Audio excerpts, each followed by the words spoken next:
Ladies and gents and the rest, today I would like to talk about two things. Number one, what traits of heroes work globally and like the best hero choices for raids.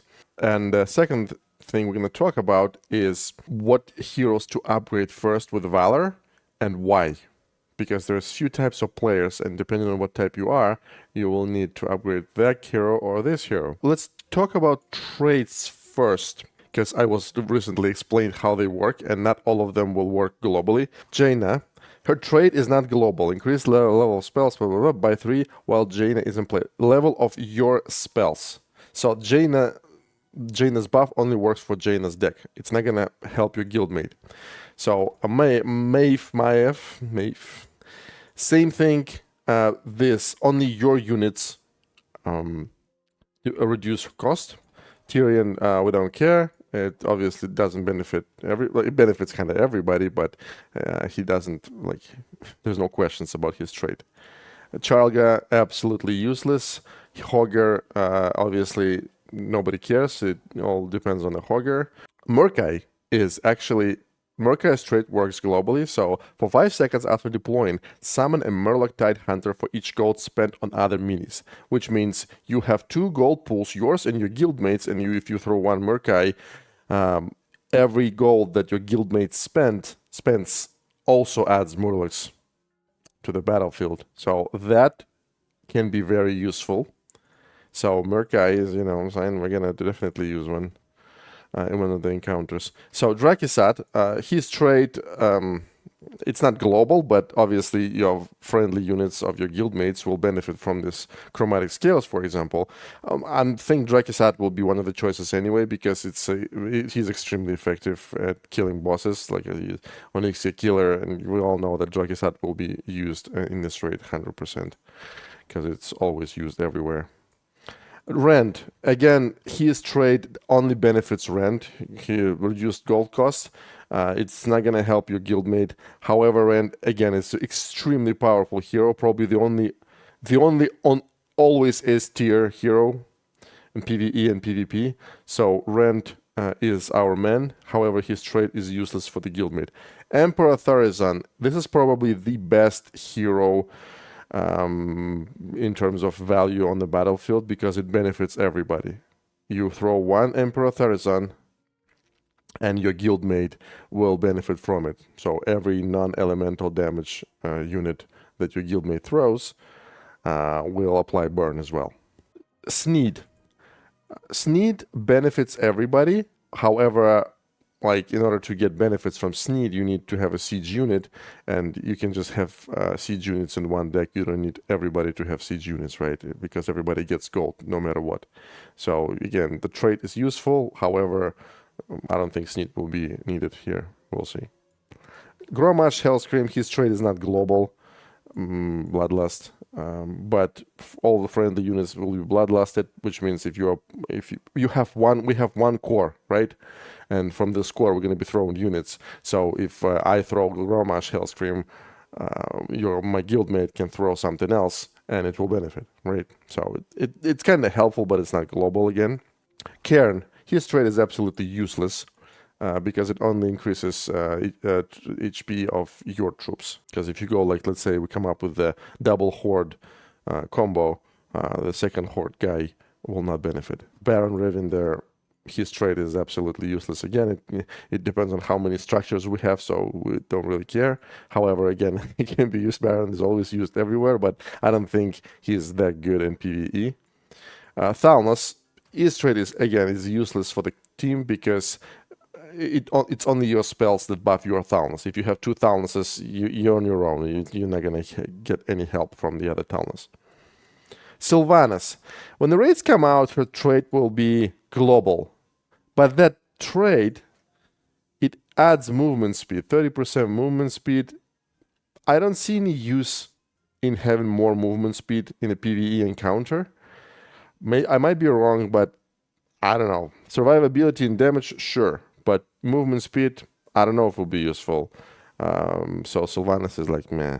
Here's my 7 choices. I'm going to put the screenshot on the screen. This is what I think we will need. If something changes, I will make a video ASAP when the raids come out, right? And we'll make fixes. Now, what to upgrade first? This is a very important moment. By the way, those heroes on the screenshot, it was not the order of importance. It's just those 7 heroes that we'll probably use to complete the raid. Now, when it comes to upgrades, here's what we need to know. Number one, we're gonna get. I'm assuming you're an average player and you won't be able to clear the full raid every time, right? So I assume you cleared Siege and you will clear the first wing. Everything else is purely Valor points, so we don't really need to think about it. So there's 2 types of players. Number 1 is players that have deep breath. Number 2, players that don't. If you don't have a deep breath, like, let me talk about myself first. I'm the guy that has deep breath, so my upgrades will go to Rend. So what I'm gonna do, I will complete the Siege. This slot with Gargoyle will be upgraded to Wildcard slot, and then I'm gonna complete the first wing, and this slot will be upgraded to a boost slot. And that means I have enough Valor for 2 diamond slots. I will upgrade this slot to diamond first, and then Rend, because Rend, again, it's always in demand, and this Rend deck will probably be the first deck that I will upgrade fully to diamond. But on the day, whenever I do it for the first time, this slot and this slot will be upgraded. Next hero that I will upgrade, we'll probably find out later on, because we don't know. Like, it's going to be after the first rotation of raids ends, and we'll talk about it again, right?